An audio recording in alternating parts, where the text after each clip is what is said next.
Hi అండి, అందరూ ఎలా ఉన్నారు? ఈరోజు మా ఇంటి వంట ఏంటనుకున్నారు? చికెన్ ఫ్రై అండి.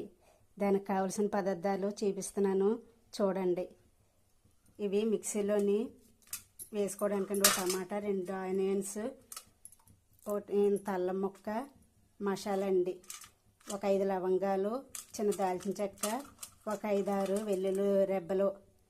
ఇవేమోని ఆయిల్లో వేయడానికండి, తాలింపుకి. కోడిని కోయి వండి కూరను వండి అన్నారు కదండి, అందుకని ఈరోజు చికెన్ ఫ్రై మీకు చూపిస్తున్నానండి. రాని వాళ్ళు మాత్రం కంపల్సరీగా ట్రై చేయండి ఒకసారి. ఇదిగండి ఈ చికెన్ కండి, అంటే 70 రూపాయలు చికెన్ అన్నాడు, కాస్త ఎక్కువ వేసారట. ఇదిగండి తాలింపులోకండి, ఇవి తాలింపులోకండి. ఇది చికెన్ అండి, 70 రూపాయలు చికెన్ అన్నాడు మా బాబు. ఇదిగండి మిక్సీలో వేయడానికండి ఇవన్నీ. చూసారు కదండి.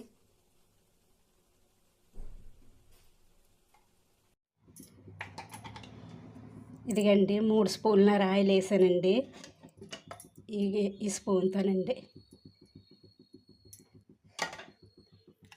తగినంత కారం, తగినంత ఉప్పు. ఇదిగండి ఆయిల్లోకి కొత్తిమీర.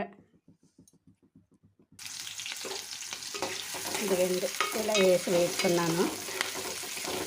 ఎలా వేసుకున్నాను చూడండి. మసాలా చూసారు కదండి.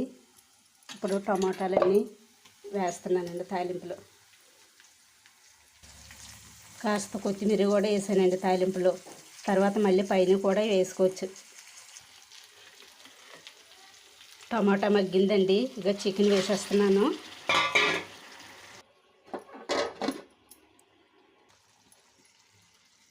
ఉప్పు, కారం వేసానండి. ఇలా కలుపుకొని మూత పెట్టుకుందామండి కాసేపు. చూడండి ఈ విధంగా మగ్గింది. మసాలా వేసేస్తున్నానండి. వేసాను మసాలా. కాస్త పసుపు కూడా వేస్తున్నానండి, చిటికుడు. తొందర పడకర సుందరవదన ముందర ఉంది మధ్యలో మేళం అంటారు కదండి. తినేటప్పుడు ఉంటుందండి మనకు మేళాలు తాళాలు. బాగుంటే ఒకలాగా, బాగోకపోతే ఇంకొకలాగా. చూడండి కమ్మనైన చికెన్ ఫ్రై తయారయ్యింది. ఈ విధంగా నేను ఫ్రై చేశానండి. మరీ డ్రైగా అయితే బాగోదండి. కాస్త అటు ఇటుగా ఉన్నప్పుడు కట్టేసుకుంటే మరీ దగ్గరికి అయిపోతుంది కదండి, అప్పుడు బాగా వస్తుంది. ఇదిగండి గార్నిష్ కోసం కాస్త కొత్తిమీర పైన వేసాను. ఇది ఇలా మూత